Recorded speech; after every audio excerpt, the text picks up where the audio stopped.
इतनी हिम्मत करिए ना बोलने की, तो अच्छे से बोलो और प्रसन्न होकर बोलो, रोने से नहीं। बोलिए। श्री शिवाय नमस्तुभ्यम पंडित जी। श्री शिवाय नमस्तुभ्यम। बाबू कहाँ से आई हो? जी पंडित जी, मैं देवास से आई हूँ। बोलिए। मैंने बहुत कोशिश करी थी वहाँ शिविर में आने की, रुद्राभिषेक के लिए, लेकिन नहीं हो पाया। और मैं सोच भी नहीं पाई कि मुझे फिर से दोबारा मौका मिलेगा। श्री शिवाय नमस्तुभ्यम पंडित जी। श्री शिवाय नमस्तुभ्यम। आपका चरण स्पर्श करना चाहती हूँ पंडित जी। मैं बहुत तकलीफों से गुजर चुकी हूँ, और कहीं जाकर आपकी कथा का मुझे किसी ने बोला कि YouTube फेसबुक पर शिव महापुराण कथा चल रही है। जब से शिव महापुराण से जुड़ी हूँ पंडित जी, जब से बहुत बहुत फायदा हुआ पंडित जी, मैं बता भी नहीं सकती हूँ। तो बस तो खुश होइए, रोना नहीं, छोड़ो बाबा पर। लेकिन अभी बहुत सारी समस्या ऐसी है पंडित जी, जो आगे आगे आगे आगे आई जाती। मेरी बेटी है 12-13 साल की, तुलसी राठौर, उसे ऐसी समस्या है, आए दिन डॉक्टर में पैसा लगाना पड़ता है पंडित जी। जब बाबा पर इतना विश्वास है ना, जी, तो बाबा पर भरोसा है और बाबा यहाँ तक लेकर आए जी हैं, जी, तो इतना विश्वास कर जाना कि यहाँ से जाने के बाद में 3 महीने बाद आप अपने कुबेरेश्वर धाम आ जाओगे, ठीक करेगा। हर हर महादेव। बैठिए बैठिए। शंभु है। आप शिव आराधना करिए, शंकर का भजन करिए, स्मरण करिए, ये जीवन को सुख देंगे। शिव महापुराण की कथा कहते हैं, अगर थोड़ा सा जीवन में दुख आ रहा है, थोड़ा सा जीवन में कष्ट आ रहा है, तो उस कष्ट को ये ना सोचें कि कष्ट बड़ा विकट है। नहीं नहीं, शिव है हमारे साथ। भगवान शंकर की वो कहते हैं ना कि एक राजा के यहाँ एक बगीचा था, उस बगीचे में एक माली काम किया करता था। माली का काम क्या था? बगीचे में जो फल लगते थे वो राजा के यहाँ पहुंचाता।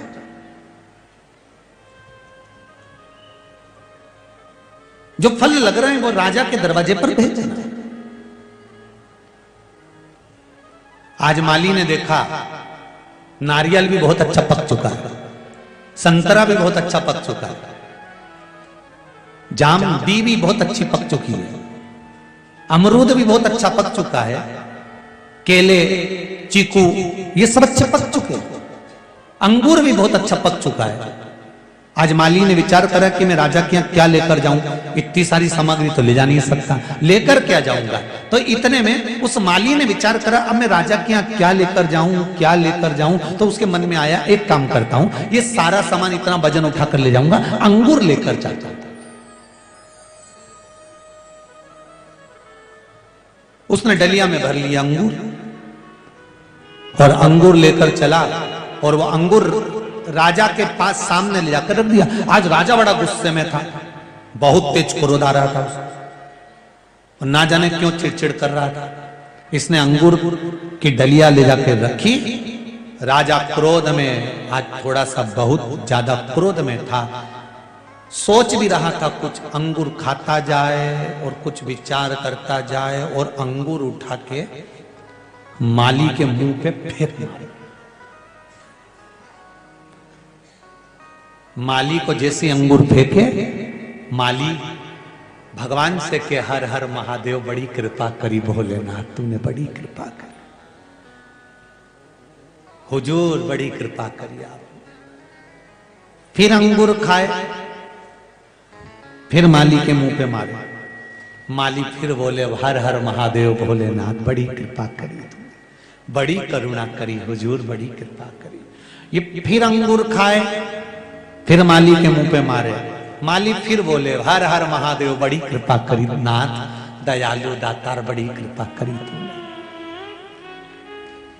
फिर अंगूर खाए, फिर मारे। राजा अब नहीं मारा, और राजा ने तुरंत उस माली से पूछा, ये बता, मैं तुझे अंगूर फेंक के मार रहा हूं, और तू कह रहा है कि बड़ी कृपा करी दयालु दातार, बड़ी कृपा करी, ऐसा क्यों बोल रहा है? माली कहता है, महाराज भगवान की कृपा थी जो आज मैं अंगूर लेके आ गया, अगर मैं नारियल लिया था तो।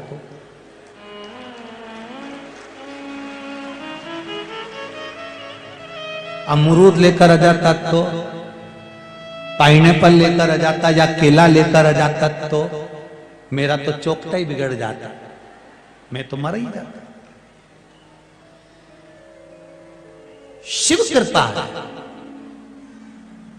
जब किसी उलझन में फंस जाओ, लग रहा है कि पपीता भी पक गया है, लग रहा है कि केला भी पक गया है, लग रहा है कि नारियल भी पक गया है, लग रहा है कि अमरूद भी पक गया है, चारों तरफ से जब समस्याएं घिर कर खड़ी हो जाए, तब निर्णय भगवान पर छोड़ देना चाहिए। अब वो बताएगा कि क्या लेकर जाना है, अब वो सिद्ध करेगा कि मुझे कैसे जाना है। और एक बात बताएं, अपने जीवन में जरूर उतारिएगा, बड़े से बड़े तकलीफ को, रोग को, बीमारी को, दुख को, कष्ट को मेरा शंकर छोटे से अंगूर पे लाकर छोड़ देता है, अगर आपकी भक्ति श्रेष्ठ है तो। आपकी अगर भक्ति श्रेष्ठ है, आपका विश्वास श्रेष्ठ है, आपका भरोसा श्रेष्ठ है, तो बड़े से बड़े दुख को, बड़े से बड़े तकलीफ को, बड़े से बड़े कष्ट को मेरा शिव छोटे से पर लाकर छोड़ देता। वो शिव है, वो घड़ी साधारण नहीं है। ये इसीलिए कहा शिवाय। सभी लोग कामना करते हुए, बाबा से निवेदन करते हुए, अपने मन की कामना को बोलते हुए साथ में बोलेंगे श्री, साथ बोलिए, साथ में, श्री शिवाय नमस्तुभ्यं, श्री शिवाय नमस्तुभ्यं, श्री शिवाय नमस्तुभ्यं, श्री शिवाय नमस्तुभ्यं। विदल और उत्पल ये दो असुर हैं, राक्षस हैं, दो असुर हैं, दो राक्षस हैं। शिव महापुराण की कथा कहती है, इन दोनों ने भी ये विचार करा कि पार्वती जी बड़ी सुंदर हैं, तो उनको प्राप्त किया जाए। देखिए, एक बात अपने जीवन में उतार कर रखिएगा कि सुंदरता रहे, मना नहीं, पर उस सुंदरता के साथ में आपके संस्कारों की सुंदरता हो, तो वो जीवन का एक आनंद देने वाली। संस्कार की भी सुंदरता हमारे जीवन को एक सुख प्रदान करती है, संस्कार की सुंदरता भी हमारे भीतर होना चाहिए। फिर निवेदन करेंगे, जिस गांव में पानी की कमी होती है वहां की फसल बिगड़ जाती है, और जिस घर में संस्कारों की कमी होती है वहां की नस्ल बिगड़ जाती है। पानी की कमी है, फसल बिगड़ेगी, और यदि संस्कारों की कमी है तो नस्ल बिगड़ेगी। आप करो भगवान का भजन, भगवान का स्मरण, भगवान का कीर्तन। ये घर की जो माताएं एक लोटा पानी जो शिव जी को चढ़ाती हैं, शंकर भगवान को समर्पित करती हैं, श्री शिवाय नमस्तुभ्यं का जो जाप करती हैं, इसका पुण्य, इसका आनंद घर के बच्चों के खाते में भी तो जाता है। इसका सुख घर के लोगों के भी तो खाते में जाता है। आप उस पुण्य को धारण करें। शंभु शरणे मांगू घड़ी रे घड़ी, दुख काटो दया करी निदर्शन आपो। विदल और उत्पल ने माता पार्वती मैया अंदर से भोजन बनाकर बाहर आई थी, और विदल और उत्पल ने उनको देख लिया, बड़ी सुंदर है। देखकर विदल और उत्पल ने आवाज लगाया, हरिओ पार्वती, तुम तो बड़ी सुंदर हो, यहां कहां कैलाश पर रह रही हो? तुम्हें तो हमारे साथ में रहना चाहिए। इतना तो सुनना था, पार्वती जी के नयन में जल भरे। शिव जी ने आकर देखा, तब माता पार्वती और शंकर ने कुंदुक फेंक कर मारा, और वो कुंदुक फेंक कर मारा तो विदल और उत्पल तो शांत हो गए।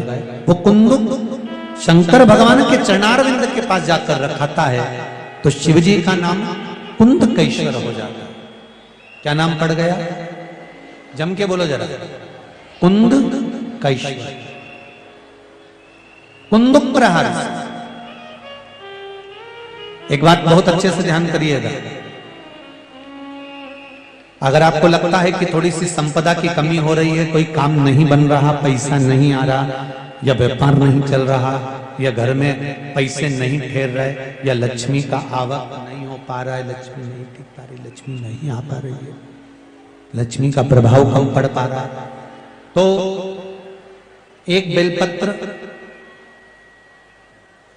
जल के पात्र के साथ, बेलपत्र हाथ की हथेली पर, जल का पात्र उस हथेली के ऊपर, घर से ही चारों तरफ भ्रमण कराकर अपने घर के अंदर ही कुंदकेश्वर महादेव का नाम लेकर, जो शिवालय पास में, जो शंकर जी का मंदिर पास में, वहां पर जाकर पहले जल समर्पित कर दें, फिर हाथ में जो बेलपत्र है अपने कार्य का स्मरण कर कर वो बेलपत्र शिव जी पर समर्पित कर दें। वहीं से थोड़ा सा जल झेल कर लेकर आए और घर में उस जल का चारों तरफ छींटा दे दीजिए। 8 दिन लगेंगे, ज्यादा से ज्यादा 8 दिन भी बहुत हो गए, हम तो कहेंगे 3 या 4 दिन में व्यापार वापस चलना प्रारंभ हो गया। शिव जी का एक नाम है कुंदकेश्वर। कौन से महादेव है? कुंदकेश्वर महादेव, जो जीवन का एक आनंद सुख संपदा देने वाले, एक आनंद की अनुभूति कराने वाले। आगे जो वर्णन आया है शिव महापुराण में, शिव कथा कहती है दनु राजा के 2 पुत्र थे, रंभ और करम। 2 पुत्र हैं, रंभ और करम। रंभ और करम्ब दोनों तप करने के लिए गए, जल में बैठकर दोनों संतान के लिए तप कर रहे थे। एक बात और अच्छे से समझ लीजिएगा थोड़ा सा, आप जो भी भजन करते हैं, जो भी स्मरण करते हैं, जो मंत्र जाप करते हैं, जो मूल मंत्र का जाप करते हो, उसको जपने के साथ में, अगर आप स्मरण कर रहे हैं, जप रहे हैं, जपने के साथ में भगवान के प्रति उसका विश्वास पूर्ण होना चाहिए। देखो एक पत्र आया,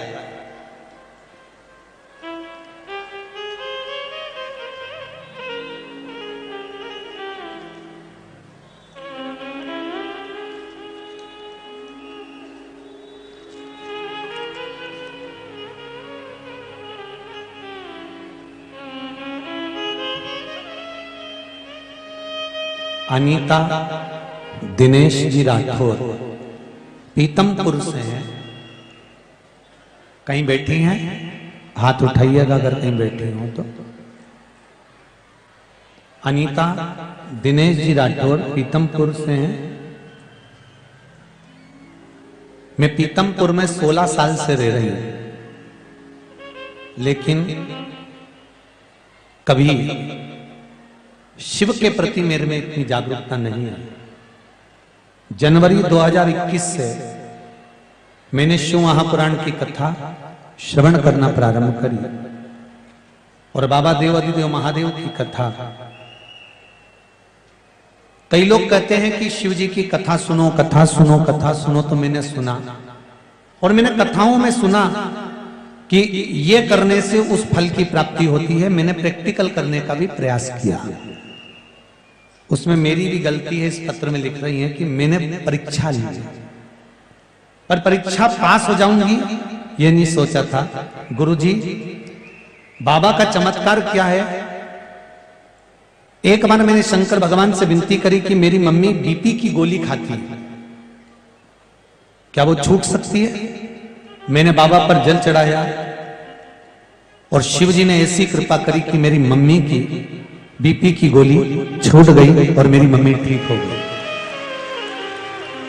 बहन ने दूसरी बात लिखी है, जब यह बात पूरी हो गई तब मेरे काका ससुर को ब्लड कैंसर हो गया और शिव महापुराण की कथा मैंने सुनी थी तो मैंने सोचा जब भगवान ये काम कर सकता है तो ये भी कर सकता है। ब्लड कैंसर हो गया। काका ससुर को हर 15 दिन में खून की 2 या 3 बोतल लगती थी। गुरुदेव देवाधिदेव महादेव की कृपा किसको कहते हैं? आपने जो बेलपत्री और पानी वाला उपाय बताया था उसको करना प्रारंभ करा और वो पानी काका ससुर को पिलाना प्रारंभ करा। अब उनका कैंसर ठीक हो गया है, खून लगना भी बंद हो गया है और अब वो नीचे लिख रही हैं गुरुदेव, अब वो काम पर भी जाने लगे और पूरा काम करते हैं, अब उनको कैंसर नहीं है। ये शिव कृपा, ये शंकर। कुछ बोलना चाहती हो? माइक दो बाबू।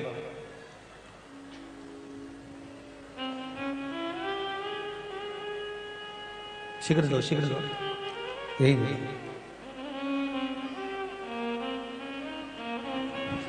रोइए मत, बोलो।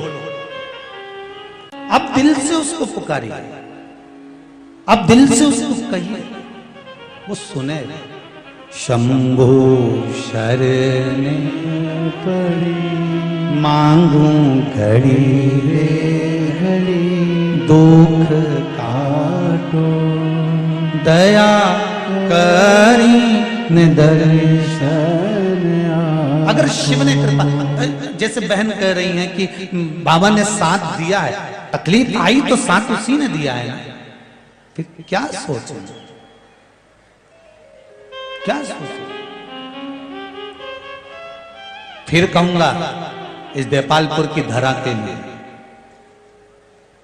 कि देपालपुर वालों, कहीं बहुत सारा पुण्य का मटका भराया होगा तो कुबेर भंडारी की कथा यहां हो रही है, उसकी कृपा।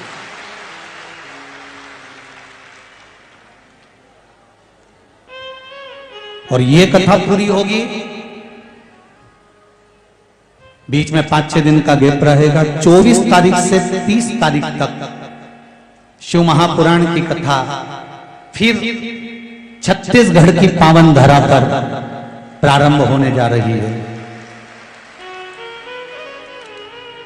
छत्तीसगढ़ की पावन धरा 24 मार्च से 30 मार्च तक एक छोटा सा गांव छत्तीसगढ़ का हलकोसा, छुरिया, जिला राजनांदगांव, छत्तीसगढ़ में कथा होगी, जिसका प्रसारण टीवी पर 2 बजे से 5 बजे तक आएगा।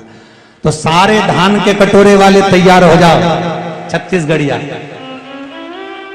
उनकी भाषा में कहते हैं छत्तीसगढ़िया सबसे बढ़िया।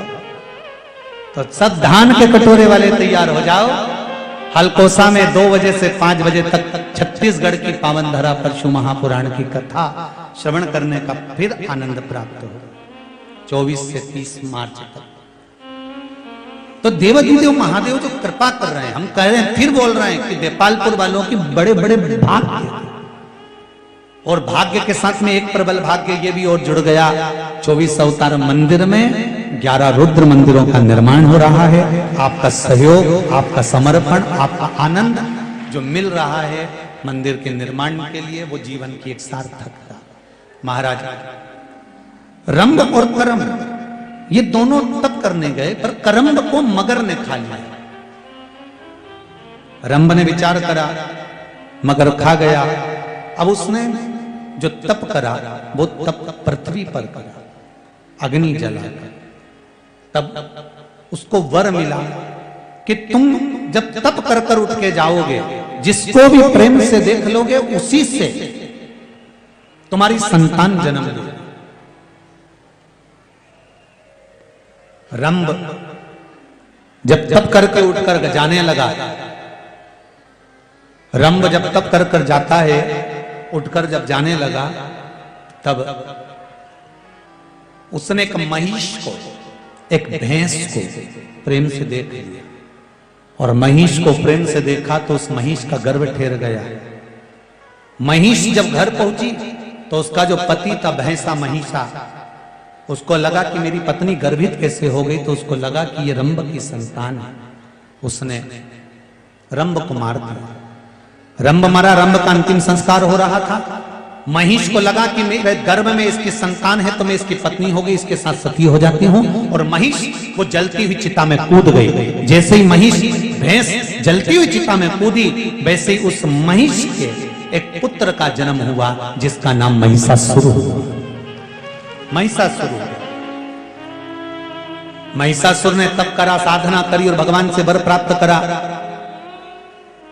अगर मुझे मारे तो कोई स्त्री मारे, मरूं तो स्त्री के हाथ से, नारी के हाथ से। देवताओं के उपद्रव प्रारंभ कर दिया इस महिषासुर ने, सब थक गए। तब मां आद्य शक्ति, मां जगत जननी दुर्गा भवानी, माता रानी स्वयं शेरों वाली स्वयं प्रकट हो गई। और मां आद्य शक्ति जगदम्बा दुर्गा भवानी मां शेरा वाली जब प्रकट होती है, सारे भक्तों ने उनको पुकारा। सब अब इस प्रसंग में एक बात बड़ी सुंदर है, ध्यान देना जरा। इस प्रसंग की एक बात सबसे सुंदर है, वो बात है कि पार्वती जी, लक्ष्मी जी और सरस्वती, ये तीन, जिसमें ब्रह्मा जी से भगवान विष्णु ने, ब्रह्मा जी से भगवान विष्णु ने शिव जी से, तीनों ने मिलकर एक बात करी कि इन तीन देवियों में जिसको क्रोध आ जाए, और क्रोध में आने के बाद में ये तीनों जब एकत्रित हो जाए तब एक आद्य शक्ति दुर्गा प्रकट होगी, और वो आद्य शक्ति दुर्गा प्रकट होकर इस महिषासुर का संहार करेगी। अब माता सरस्वती को तो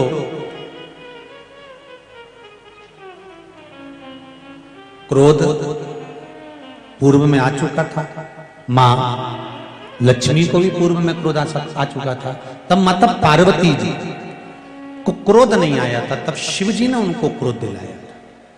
एक बात माताओं के लिए सबसे सुंदर है कि जिंदगी में याद रखो कि क्रोध पर अगर संयम हो गया तो तुम्हारा घर अपने आप स्वर्ग हो गया, तुम्हें कहीं जाने की जरूरत नहीं।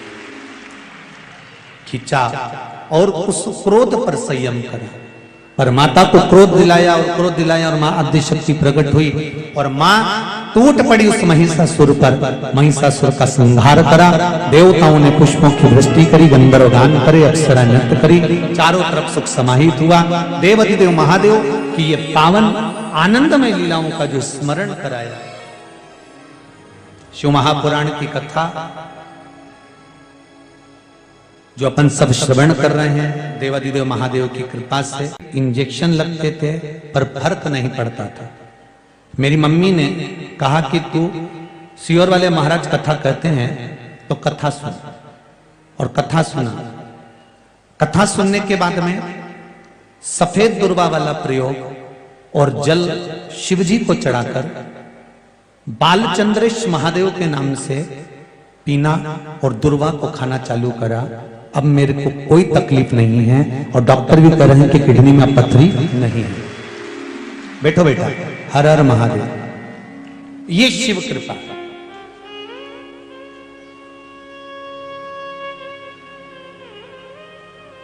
शंकर की करुणा आपसे भी निवेदन करेंगे। कभी कभी अगर ऐसा योग लगे, तुम्हें ऐसा लगे कि कहीं पथरी आ गई है और शरीर को बहुत तकलीफ दे रही है, तो सफेद दुर्वा, जहां पानी वाला स्रोत होता है, जहां पानी भरा हुआ होता है, वहां पर एक दुर्वा लगी होती है, सफेद दुर्वा। जैसे हरी दुर्वा होती है ना गणेश जी को चढ़ाने वाली, ऐसी सफेद दुर्वा होती है। वो सफेद दुर्वा बालचंद्रेश महादेव को चंद्रमा पे से घुमाकर शिव जी को समर्पित करना है। उसी को लेकर आकर सुबेरे शिव जी का बालचंद्रेश महादेव नाम लेकर उस दुर्वा को खाना है, और शिव जी पर जल चढ़ाकर उसका आचमन करना है। जल बाबा चाहेगा तो कुछ दिन में वो पथरी अपने आप कहीं निकल ही जाएगी और आपको तकलीफ नहीं। बालचंद्रेश महादेव आप शिव की आराधना जो करते हैं, शंकर का जो आराधना करते हैं, शिव स्मरण करते हैं, शंकर का नाम का जाप करते हैं, शिव भक्ति में जो डूबते हैं, उसका एक सुख आनंद करने वाला महाराज। माता पार्वती जी रो रही हैं, शिव जी ने कहा तू क्यों रोती है, तेरे रोने का कारण क्या है, क्यों रो रही है, किस लिए रो रही है? प्रभु मेरा पुत्र आज मुझे गलत दृष्टि से देख रहा है इसलिए मुझे रोना आ रहा है। शिव जी ने कहा चिंता मत कर, इसका अंतिम समय आ गया। जब व्यक्ति अगर माता को गलत दृष्टि से देखने लगे तो उसका अंतिम समय आने में देरी नहीं लगती। शिव जी ने उसी समय पर काल भैरव को प्रकट करा और भैरव को प्रकट कर कर उसी समय पर भगवान शंकर ने उस अंधकासुर के प्राणों को हर लिया। भगवान देवाधिदेव महादेव उस स्थान पर खड़े होकर स्वयं काल भैरव को वर प्रदान कर देते हैं, हे भैरव तो जगत के कल्याण के लिए तेरा प्रागट्य हो, जगत कल्याण के। शिव जी का एक अवतार है, शिव जी का एक रूप है भैरव का।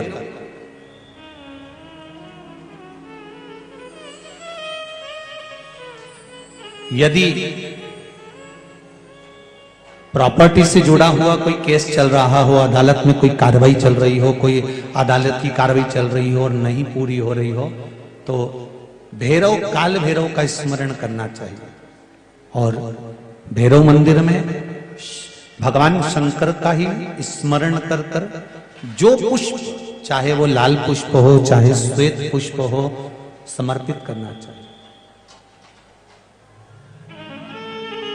जैसे विशुभ योग में किया गया सत्कर्म शुभ होता है। विशुभ योग कब आते हैं?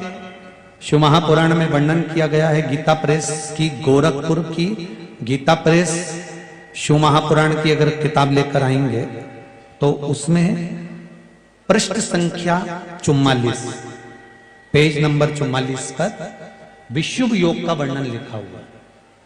विशुभ योग 2 बार आता है, एक बार आएगा 21 मार्च को और दूसरी बार आता है 22 सितंबर। ये तो हो गई अंग्रेजी तारीख। हिंदी के अंतर्गत अगर देखेंगे जो चैत्र मास की नवमी और अश्विनी मास की नवमी, ये दोनों को विशुभ योग रहता है।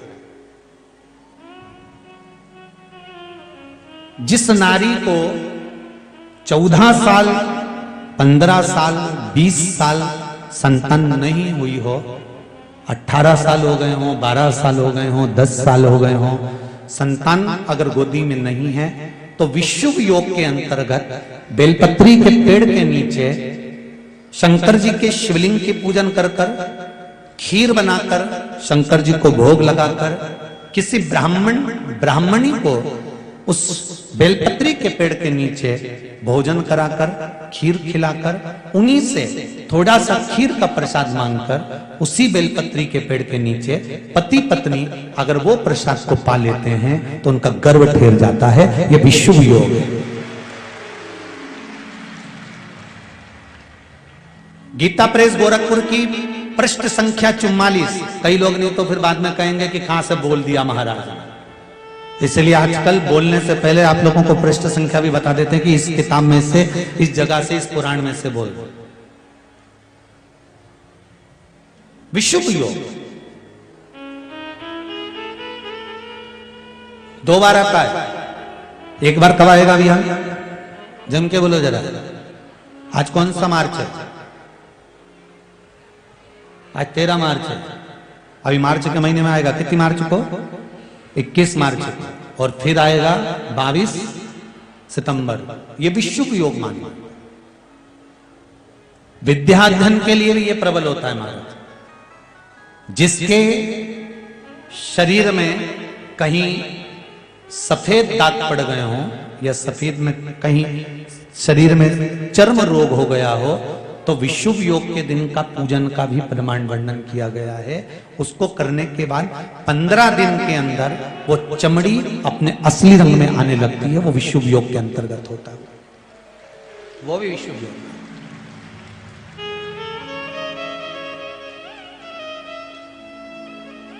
21 मार्च को आए, आप शिव आराधना करिए, शंकर का भजन करिए, स्मरण करिए, ये जीवन को सुख देंगे। शिव महापुराण की कथा कहते हैं अगर थोड़ा सा जीवन में दुख आ रहा है, थोड़ा सा जीवन में कष्ट आ रहा है, तो उस कष्ट को ये ना सोचें कि कष्ट बड़ा विकट है। नहीं नहीं, शिव है हमारे साथ में। भगवान शंकर की वो कहते हैं ना कि एक राजा के यहाँ एक बगीचा था, उस बगीचे में एक माली काम किया करता था। माली का काम क्या था, बगीचे में जो फल लगते थे वो राजा के यहाँ पहुंचा जाता।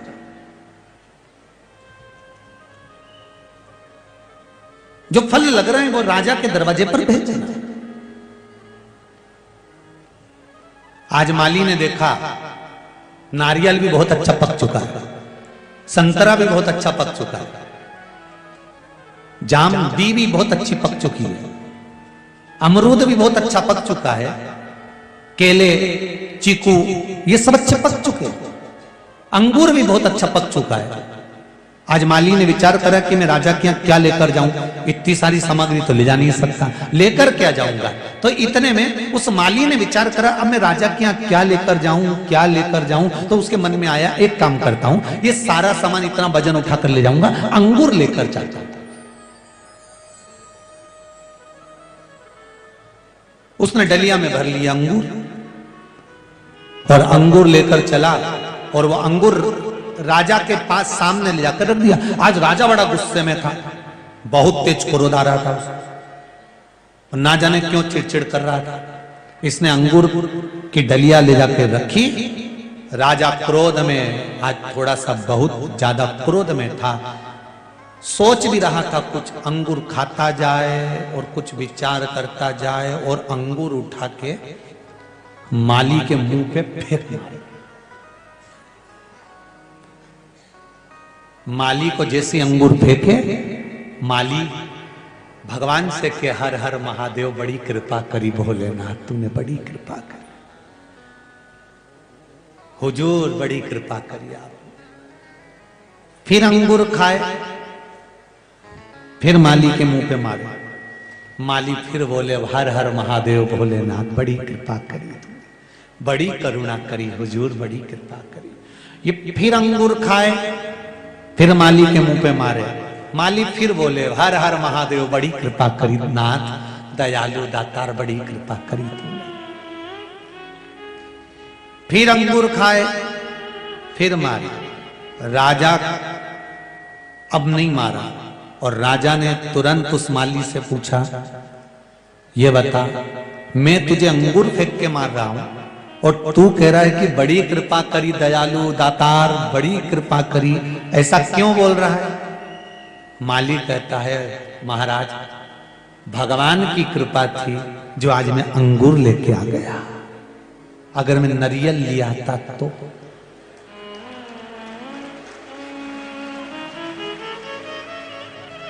अमरूद लेकर आ जाता तो, पाइनएप्पल लेकर आ जाता या केला लेकर आ जाता तो मेरा तो चौकता ही बिगड़ जाता, मैं तो मर ही जाता। शिव कृपा है। जब किसी उलझन में फंस जाओ, लग रहा है कि पपीता भी पक गया है, लग रहा है कि केला भी पक गया है, लग रहा है कि नारियल भी पक गया है, लग रहा है कि अमरूद भी पक गया है, चारों तरफ से जब समस्याएं घिर कर खड़ी हो जाए, तब निर्णय भगवान पर छोड़ देना चाहिए। अब वो बताएगा कि क्या लेकर जाना है, अब वो सिद्ध करेगा कि मुझे कैसे जाना। और एक बात बताएं, अपने जीवन में जरूर उतारिएगा, बड़े से बड़े तकलीफ को, रोग को, बीमारी को, दुख को, कष्ट को मेरा शंकर छोटे से अंगूर पे लाकर छोड़ देता है, अगर आपकी भक्ति श्रेष्ठ है तो। आपकी अगर भक्ति श्रेष्ठ है, आपका विश्वास श्रेष्ठ है, आपका भरोसा श्रेष्ठ है, तो बड़े से बड़े दुख को, बड़े से बड़े तकलीफ को, बड़े से बड़े कष्ट को मेरा शिव छोटे से पर लाकर छोड़ देता।